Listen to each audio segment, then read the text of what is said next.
दोस्तों आप पूछे उससे पहले ही मैं बता दूं, ये द नेक्रोमेंसर का लास्ट चैप्टर है। इसके करीबन 42 चैप्टर आए थे और मैंने सभी एक्सप्लेन कर चुका हूँ। जिसको मेरी बात पे भरोसा ना हो, मैंने द नेक्रोमेंसर का असली नाम डिस्क्रिप्शन में लिख रखा है, तो वह वहाँ जाकर क्रोम पर चेक कर सकता है कि इसके हुए हैं कि नहीं। अगर किसी को आगे के एपिसोड मिलते हैं तो मुझे कमेंट करिएगा, मैं उसके आगे के एपिसोड भी एक्सप्लेन कर दूंगा। तो चलिए दोस्तों, हम अपनी कहानी शुरू करते हैं। कहानी की शुरुआत में हम कालून ग्रुप और कमांडर के लोगों को लड़ते हुए देखते हैं, जहाँ पर कमांडर के लोग कालून ग्रुप पे भारी पड़ रहे होते हैं। तभी कमांडर आगे बढ़ते हुए जुंगन के पास जाते हैं। तभी वो पूछते हैं कि जुंगन, मुझे बताओ कि क्या तुमने अभी तक इस फॉर्मेशन का कुछ कर सकते हो। तभी जुंगन कहता है, नहीं, मैं ये अकेले नहीं कर सकता, ये बहुत जटिल फॉर्मेशन है, इसे मैं अकेले नहीं तोड़ सकता। तभी कमांडर कहते हैं कि तुम ट्राई करो यार, तुम्हारे अलावा यहाँ पर भी कोई नहीं है जो फॉर्मेशन के बारे में जानकारी रखे। तभी जुंगन कहता है कि हाँ, मैं कर रहा हूँ। तभी हम देखते हैं फॉर्मेशन में एक बहुत बड़ा धमाका होता है और उससे जुंगन को बचाने के लिए कमांडर उसे लेकर उड़ जाते हैं। तभी हम कालून ग्रुप की पूरी सिटी का सीन देखते हैं, जहाँ पर बहुत बड़ा ब्लास्ट होता है। तभी हम देखते हैं कमांडर ने जुंगन को बचा के एक पहाड़ के ऊपर लाया होता है। तभी जुंगन अपनी जान बचाने के लिए कमांडर को धन्यवाद कर रहा होता है। तभी कमांडर कहते हैं कि आगे देखो। तभी वो देखता है कि वहाँ की पूरी सिटी तबाह हो गई होती है। तभी हम कमांडर को देखते हैं जो सिटी के अंदर जाकर कहते हैं कि यहाँ पर जितने भी लोग मरे हुए हैं उन सभी की लाशों को ढूंढो, हमें उन सबकी पहचान करनी होगी। तभी वो सोचते हैं कि हवा के अंदर बारूद की स्मेल है, पर बारूद का यानी यहाँ पर बम का इस्तेमाल किया गया है, पर बम तो हमारे देश में निषिद्ध है और जो अब यहाँ पर बारूदी बम है वह राजा के महल के तहखाने में पूरी तरीके से सील करके रखा गया है। तो मैं इसका क्या मतलब समझो कि हमारे राजमहल के अंदर गद्दार भरे हुए हैं। तभी हम देखते हैं कमांडर के लोग उन्हें बुलाते हैं और कहते हैं कि हमें एक जन की कंकाल मिली है। उसके चेहरे की ज्योमेट्री और उसके शरीर को देखकर और उसके हाथ में रखी हुई तलवार ब्लैक हेवन स्वॉर्ड को देखकर हम ये कह सकते हैं कि यह फेंग चियान है। तभी हम ब्लैक हेवन स्वॉर्ड को देखते हैं और कमांडर अपने मन में सोचते हैं, इस लाश को देखकर मुझे नहीं लगता कि यह सिर्फ आग से जला है। आग से जलने से पहले इसने किसी से लड़ाई की थी। इसके शरीर पे कई लोगों के तलवार का निशान है। इसका मतलब है कि मुझसे पहले ही यहाँ कोई अगर इस अरे को तोड़कर अंदर गया था कालून ग्रुप के लीडर से अपना हिसाब चुकता करने के लिए।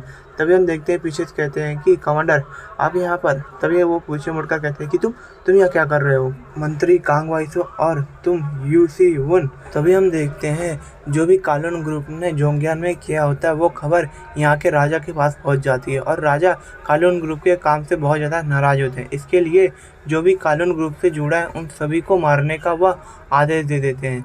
तभी जो भी उसमें जुड़े थे जैसे कि माउंटवा सेक्ट और जो छोटे छोटे कमीशन सेक्ट थे उन सभी के छोटे बच्चों और बूढ़ों सभी को खत्म करने का आदेश मिला। और जो भी जोंगयान में हुआ उसके कारण राजा ने सभी कमीशन सेक्ट को एक साथ मिलाने का फैसला किया और उन सभी के बीच में खबरों में आया था कि यूसी उनका बैकुन कबीले को मध्य में रखा जाएगा और इसी तरीके से सिंगुन जोंगयान का अगला शासक बन गया। तभी हम दूसरी जगह का सीन देखते हैं और दोस्तों इस अरे को कौन कौन याद रखा है वो मुझे कमेंट में ज़रूर बताएगा। तभी हम देखते हैं वो सारे सोल जो अभी भी ब्लड सेक्ट के जुड़े हुए मेंबर्स के होते हैं वह सब मीटिंग के लिए एक साथ आते हैं और जो रक्त संप्रदाय के सैन्य निर्देशक कमांडर ली होते हैं वह बताते हैं कि तुम लोगों ने तो जो 3 दिन पहले हुआ था वो सुना ही होगा कालून ग्रुप के बारे में। कालून ग्रुप के पूरी तरीके से सफाई कर दिया गया है और राजा ने जो लोग उससे जुड़े हैं उन सभी को ख़त्म करने का आदेश दिया है।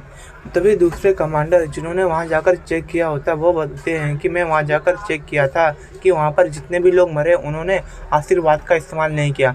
शायद से वो समझ गया था कि वह जिंदा नहीं बचेगा और वह रक्त संप्रदाय के बारे में दूसरों को पता नहीं लगने देना चाहता होगा, इसी के लिए उसने आशीर्वाद का इस्तेमाल नहीं किया। तभी दूसरा कहता है कि तब ये बात मुझे समझ आ रही है, क्योंकि उसने अगर आशीर्वाद का इस्तेमाल नहीं किया तो वह ट्रांसेंडेंट मिडल लेवल में होगा और उस लेवल में वह ब्लू ड्रैगन को नहीं हरा सकता है। और दोस्तों ये जो ब्लू ड्रैगन बोल रहे हैं वह कमांडर को ही कह रहे हैं।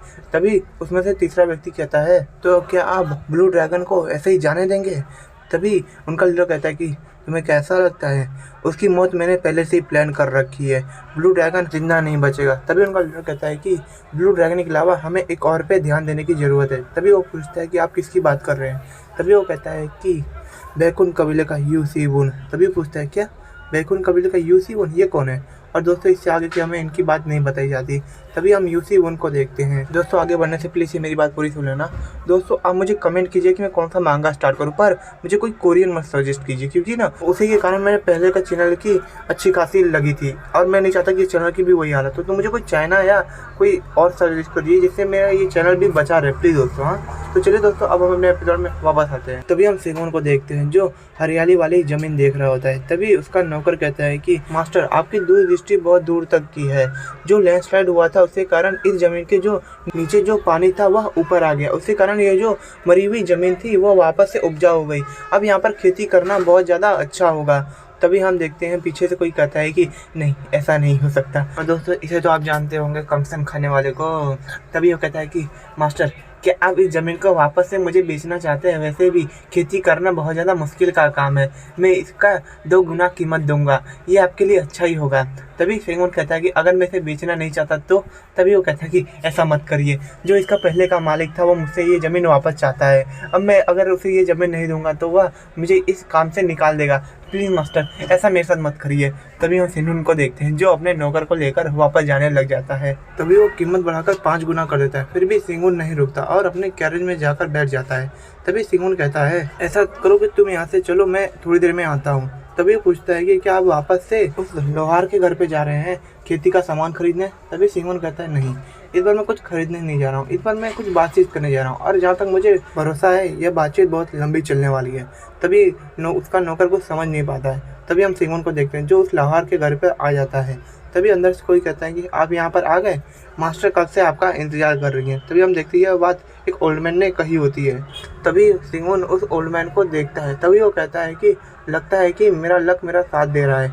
तभी हम देखते हैं ओल्ड मैन को जो उसे देखते हुए कहता है कि आप अंदर आ जाइए, मास्टर आपका इंतजार कर रही हैं। तभी सेगुन उसकी बात मानकर अंदर आता है और जो दरवाज़ा होता है उसे खोलकर अंदर आते हुए उसे सुनाई देता है कि ओह तो आप आ गए, बैकुन कबीले के लीडर यूसी वन। तभी वो कहता है कि ओह तो आपको भरोसा था कि मैं यहाँ पर आऊँगा? तभी वो अपना हुक्का मारते हुए कहती है कि मुझे भरोसा था, पर मैं तुमसे एक सवाल पूछना चाहती हूँ, क्या तुम डिमोनिक सेट से हो? तभी सेगुन कहता है कि नहीं, मैं डिमोनिक सेट से नहीं हूँ, बस मैं वो रास्ते पे चल रहा हूँ जिसे मैंने खुद से बनाया है। दोस्तों यहीं पे हमारा एपिसोड ख़त्म होता है।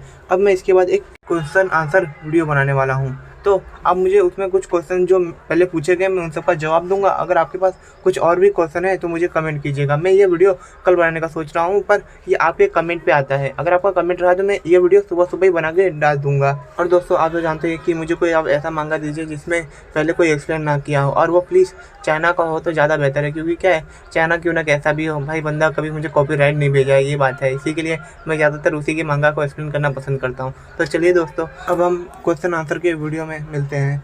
तो टू भी कंटिन्यू तो बोलूँगा नहीं, क्योंकि अभी ये एपिसोड ख़त्म होने आ गया है। इसी के लिए अब हम एक नए मांगा में जल्दी मिलेंगे।